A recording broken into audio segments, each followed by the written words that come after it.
오늘날 크리스찬들을 향한 비판 가운데 깊이의 문제를 지적하는 측면이 있습니다. 현대 성도들은 깊이가 얕다 이런 말을 종종 듣곤 합니다. 그 이유를 지나친 상업화에서 찾곤 합니다. 뭐든지 상품이 되는 이 시대에 교회도 그 분위기에 물들고 있지 않습니까? 그럽니다. 전 크리스찬 투데이 미국판 편집장을 지낸 스카이 제서니라는 분이 있습니다. 이분이 자신의 책에서 체험의 경제란 유명한 책을 저술한 제임스 길모어 박사를 인터뷰했던 경험을 소개했습니다.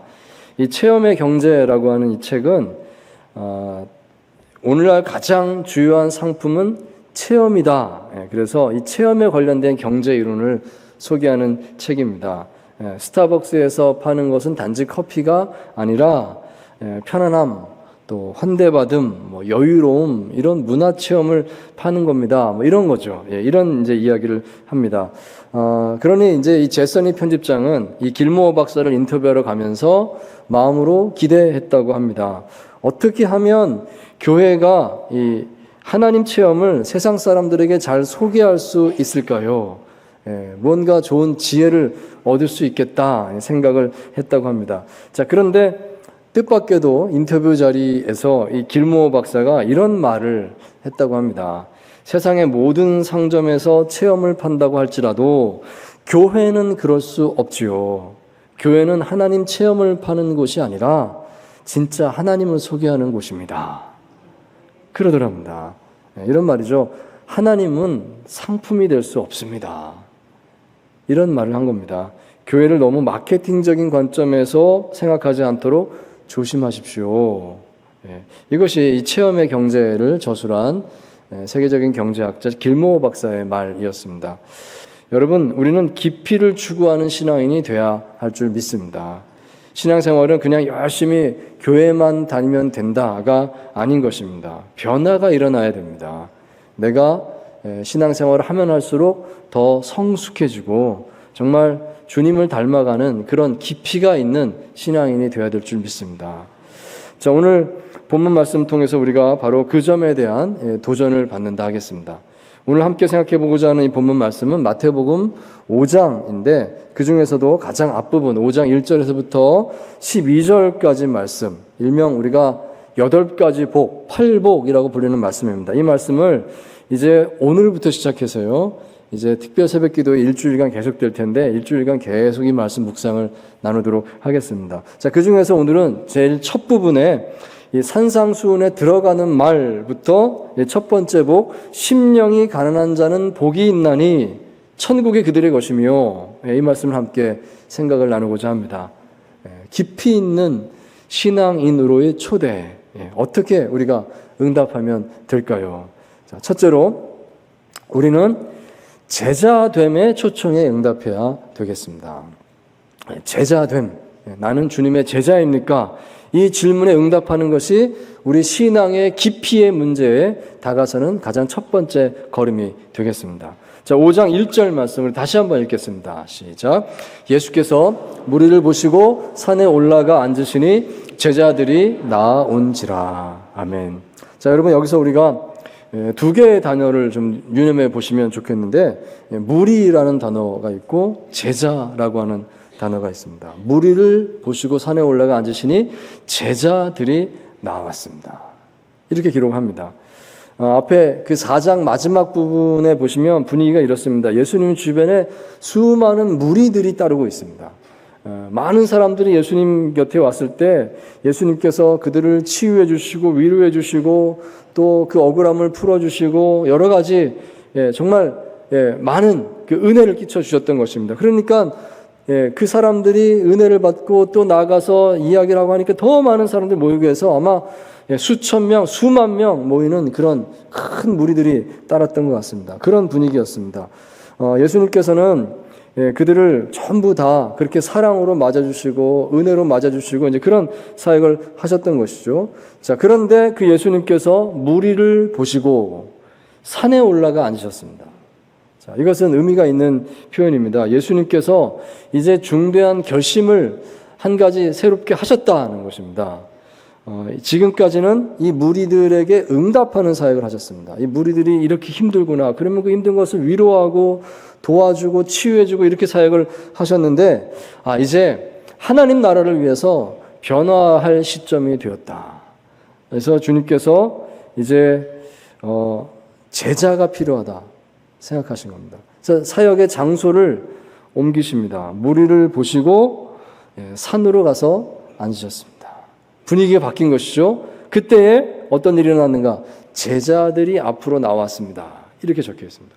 무리들 다 무리들인데 주님께 제자들이 앞으로 나왔습니다. 되어 있습니다. 무리와 제자가 구별되는 순간입니다. 그렇구나. 제자가 되어야 되겠구나 하는 것을 보여주면서 5장 1절 시작을 하고 있습니다. 여러분, 이것이 산상수훈의 의미이다 하겠습니다. 이제 5장, 6장, 7장 산상수훈 이야기가 나오는데요. 무리로부터 제자가 되어서 주께 나아갑니다. 이 마음으로 이 말씀을 봐야 되는 것입니다.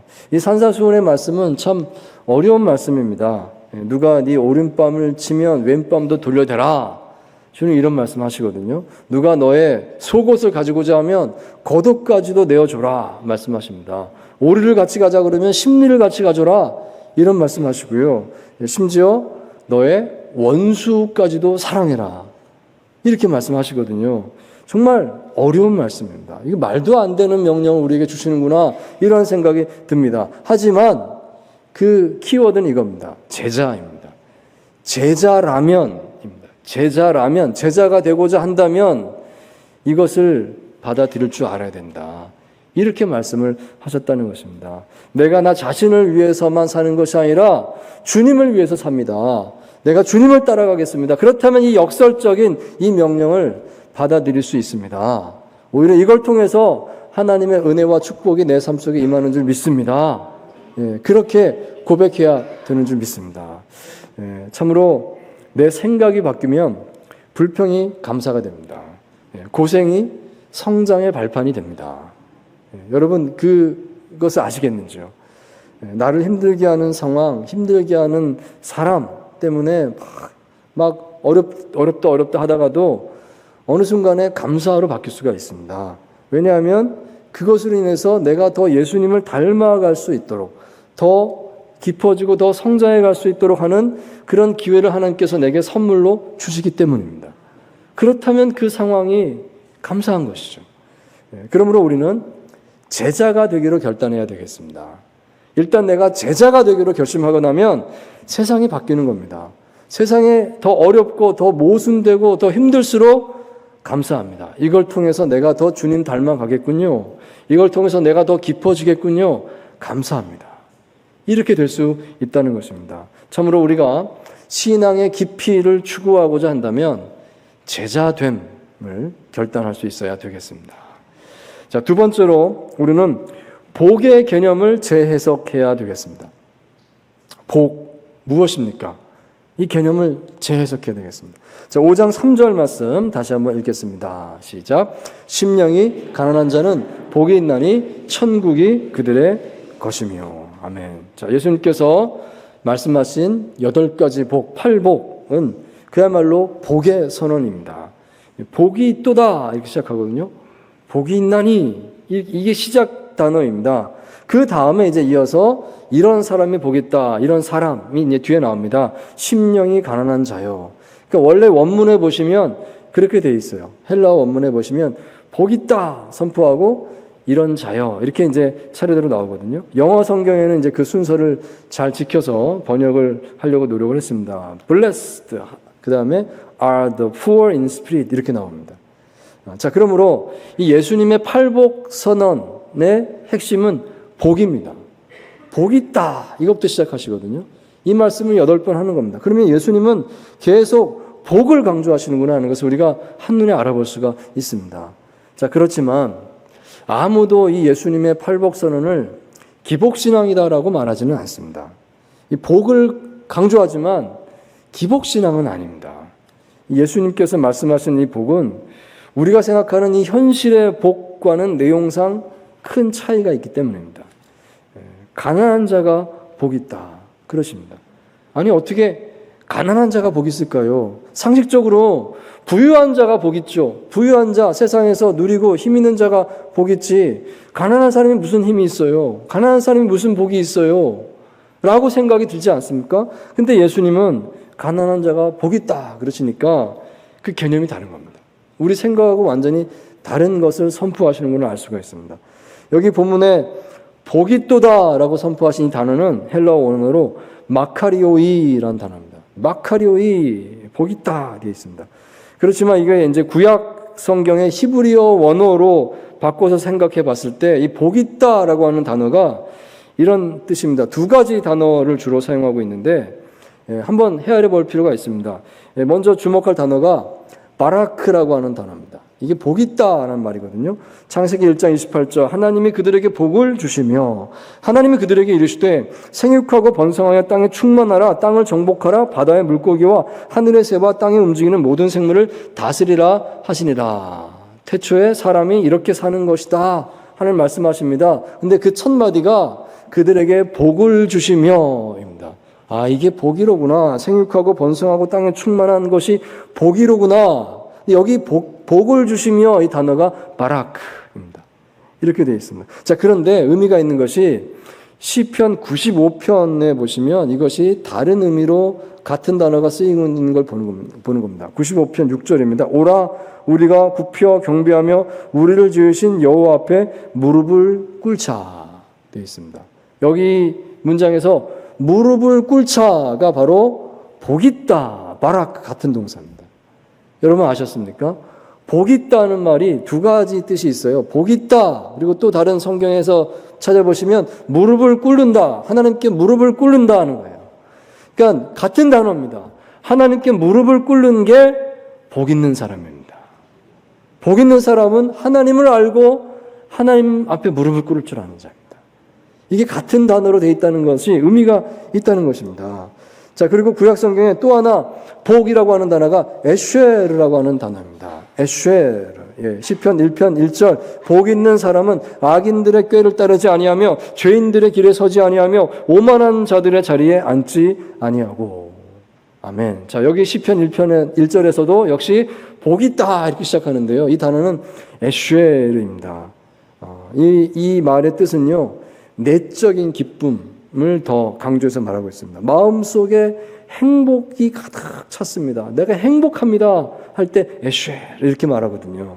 자, 그런데 이것도 역시 비슷하게 사용되는 다른 뜻이 또 있는 겁니다. 같은 단어인데 다른 뜻이 또 사용돼요. 그 다른 뜻이 뭐냐면 곧다, 곧게 나아간다 이런 뜻이 있습니다. 잠언 23장 19절 말씀 보시면 이렇게 얘기합니다. 내 아들아 너는 듣고 지혜를 얻어 네 마음을 바른 길로 인도할지니라 말합니다. 여기 바른 길로 인도할지니라 이 말이 또한 에슈에르에서 나온 이 발음을 아슈아루로 하는데 같은 단어입니다.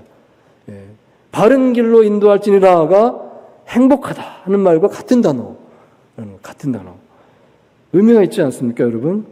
그러므로 구약 성경에서 이 복이라고 하는 의미로 쓰이는 이 바라크, 에쉐르 이걸 종합해 보면 그것은 하나님과의 온전한 관계성이다 하겠습니다.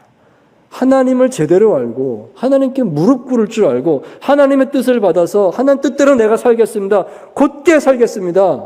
이것이 바로 복이다. 이게 바로 복이다. 이렇게 살 때 행복하다 하는 것입니다. 이것이 성경에서 우리에게 가르쳐 주시는 복의 개념입니다. 이 개념을 우리가 알아야 되겠습니다. 그래야 우리가 더 깊이 있는 신앙인이 되지 않겠습니까? 보통 사람들은 복이란 단어를 생각할 때 이기적인 관점에서 생각을 하는 것 같습니다. 복 그러면 나한테 들어오는 좋은 거, 나한테 생기는 이익, 이걸 이제 복이라고 생각을 해요. 그래서 딱 그렇게만 생각합니다. 먹을 복이 있네. 그러면 먹을 게 자꾸 생긴다. 내가 잘 먹게 된다. 이런 관점에서 말하는 거잖아요. 또 인복이 있네. 그러면 사람 잘 만난다. 나한테 유익을 주는 사람만 만난다. 그럴 때 인복 있네. 또 이렇게 말하지 않습니까? 다 나한테 좋은 겁니다. 나한테 좋은 거. 이기적인 관점이에요. 사서삼경 중에 하나인 서경에 오복이 기록되어 있다고 합니다. 우리가 보통 오복 그러는데 오복이 뭐냐? 여기 이렇게 되어 있습니다. 제일 먼저 장수의 복, 그 다음에 부유함의 복, 그 다음에 강령, 건강한 복입니다. 그리고 유호덕, 남에게 덕스럽게 사는 복입니다. 그리고 고종명, 마지막에 죽을 때 자신의 집에서 평온하게 죽는 복을 이제 이렇게 5가지가 복이다라고 말을 했다 그래요. 그런데 그거는 서경에 나온 얘기고 시간이 흐르면서 통속편이라는 책에 가면 이게 바뀝니다. 바뀌어서 앞에 3개는 그대로인데 뒤에 2개가 바뀌어요. 유호덕 대신에 귀, 높임을 받는 것이다 바뀌고요. 그다음에 고종명 대신에 자손중다, 자손을 많이 낳게 되는 것, 이렇게 이제 대체가 됐습니다. 그러니까 사람들의 생각이 점차로 복 그러면 나에게 유리한 거, 나에게 좋은 거, 이득이 되는 거 이렇게만 생각하다 보니까 좀 남에게 주는 복, 뭐 이런 복은 자꾸 빼게 되는 겁니다. 빼게 되고 나한테 유리한 복이 뭐냐 이걸로 이제 바꾸게 된다는 것을 또 볼 수가 있습니다. 그러니까 사람들은 복을 그렇게 이해하면서 산다는 거예요. 하지만 우리 그리스도인들은 생각이 달라야 되겠습니다. 성경에서 그렇게 가르치지 않기 때문입니다. 성경의 복은 하나님과의 바른 관계라고 설명을 합니다. 하나님 앞에 무릎을 꿇는 것입니다. 하나님의 뜻을 알고 그 뜻에 순종하고 곧게 살아가는 것입니다. 그것이 복입니다. 그것이 행복인 줄 믿습니다. 참으로 그런 복의 개념을 우리가 바로 알아야 되겠습니다. 그것이 우리 신앙의 깊이와 관련이 깊다 하겠습니다. 우리가 그렇게 깊은 신앙을 이루어갈 수 있기를 바랍니다. 자, 3번째로 우리는 단순함의 행복을 알아야 하겠습니다. 사람들 생각하기에는 단순합니다. 아니 단촐합니다. 없어 보입니다. 하지만 행복합니다. 그 행복을 알아야 우리는 신앙의 깊이를 알 수가 있을 것입니다. 자, 5장 3절 말씀 다시 한번 읽겠습니다. 시작. 심령이 가난한 자는 복이 있나니 천국이 그들의 것임이요. 아멘. 자, 예수님께서 가난한 자가 복이 있다 분명히 이렇게 말씀하셨죠. 우리의 생각을 상식을 뛰어넘는 역설적인 가르침입니다. 어떻게 가난한 자가 복이 있어요? 부자가 복이 있지 생각하는데 아닙니다. 가난한 자가 복이 있다 하셨습니다. 자, 이게 무슨 뜻일까 생각할 때 제일 먼저 우리 마음에 떠오르는 것은 물질적으로 부유함으로 살 수 없는 고귀한 정신적 가치들이 있지 않습니까? 주님께서 그거 강조하시는 거 아닐까요? 이 생각이 이제 먼저 드는 겁니다. 뭐 흔히 이제 이런 표현을 하죠. 이런 거 생각해 보게 됩니다. 돈으로 사람을 살 수는 있으나 그 사람의 마음을 살 수는 없습니다. 돈으로 호화로운 집을 살 수는 있으나 행복한 가정은 살 수가 없습니다. 돈으로 침대는 살 수 있으나 단잠은 살 수가 없습니다. 돈으로 시계는 살 수가 있지만 시간은 살 수가 없습니다. 이렇게 말합니다. 돈으로 살 수 없는 것들이 이렇게 있는데 그 가치를 안다면 우리가 돈 많은 것만 복 있다라고 볼 수는 없죠. 그래서 예수님께서 가난한 자가 복 있다라고 말씀하신 것이 아닐까 이런 생각을 해볼 수도 있습니다. 자, 그런데 우리는 좀 더 생각을 해봐야 됩니다. 이 본문의 원어의 뜻을 살펴본다고 하면 예수님 말씀은 훨씬 더 급진적인 말씀을 하셨다는 것을 알게 됩니다. 상당히 레디컬한 말씀을 하신 겁니다. 이 가난하다고 하는 이 단어를 찾아보면 헬라어 원어로 푸토코스라는 단어입니다. 이 푸토코스라고 하는 단어는요, 굉장히 극단적인 단어입니다. 아무것도 없는 상태, 완전히 제로가 된 상태, 완전히 밑바닥, 이걸 푸토코스라고 부릅니다. 상대적인 가난이 아니에요. 나는 저 사람보다 좀 더 가난하다 할 때 이 가난이라고 쓰는 단어는 성경에 따로 있습니다. 그 단어가 아닙니다. 여기는 예수님께서 푸토코스라는 단어를 쓰셨습니다. 이거는 nothing입니다. 완전히 없는 상태를 가리키고 있습니다. 무소유입니다. 예수님께서는 가난한 자가 복이 있다 할 때 무소유가 복이 있다 이렇게 말씀하신 거예요. 놀랍지 않습니까? 그러므로 이것은요, 우리의 영성을 의미한다 하겠습니다. 영적인 부분에 있어서 깨달음을 주는 그런 가르침입니다. 내적으로 전혀 욕심이 없는 상태, 무욕의 상태라고 하는데요. 또는 집착이 없는 상태. 아무런 것에 대한 집착이 없어요. 다 마음 내려놨습니다. 그런 상태. 그것이 복이 있다. 이렇게 말씀하신 것이다. 이걸 알게 됩니다. 마음으로 완전히 깨끗하게 비워진 겁니다. 여러분, 이것은 신비로운 경험이죠. 아무것도 없으면요, 불안할 것 같지 않습니까?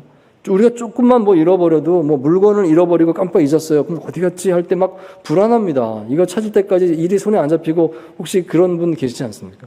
많이 계세요. 뭐가 해결 안 되면 다음 게 안 돼. 뭐가 조금이라도 이게 채워지지 않으면 불안한 게 사람의 마음이거든요. 그런데 완전히 비우면요, 완전히 다 깨끗하게 비우면 그게 행복하다는 겁니다. 여러분 아시겠습니까? 그 행복이 있습니다. 완전히 비웠을 때 행복한 행복이 있습니다. 예수님께서는 예수님을 따르겠다는 제자들을 향해서 그걸 말씀하셨습니다. 그런 복을 먼저 경험해라. 그래야 나를 따를 수 있어. 말씀하셨습니다. 부자 청년이 예수님을 따르겠다라고 와서 주님, 내가 주님을 어떻게 하면 따르겠습니까? 이제 영생을 어떻게 얻겠습니까? 이런 이제 질문을 했는데 예수님께서 하신 말씀은 너의 가진 것을 다 팔아 가난한 자들에게 주라.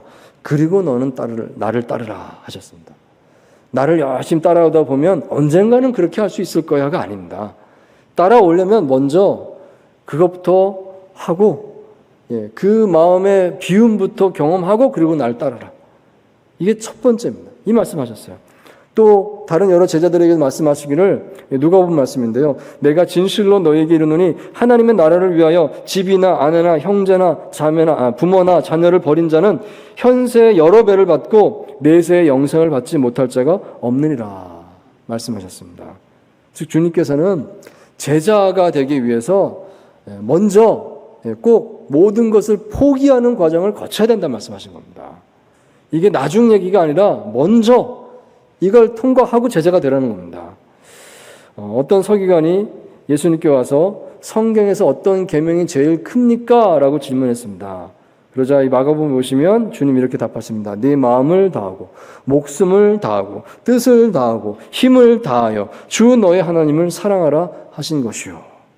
둘째는 이것이니 내 이웃을 내 자신과 같이 사랑하라 하신 것이라. 아멘. 이렇게 말씀하셨습니다. 즉 주님의 말씀은요, 다 하라 그랬습니다. 다 어떻게 하나님을 사랑하는 게 사랑하는 겁니까? 다 하는 겁니다. 다 한다는 건 뭔가요? 100%입니다. 100%.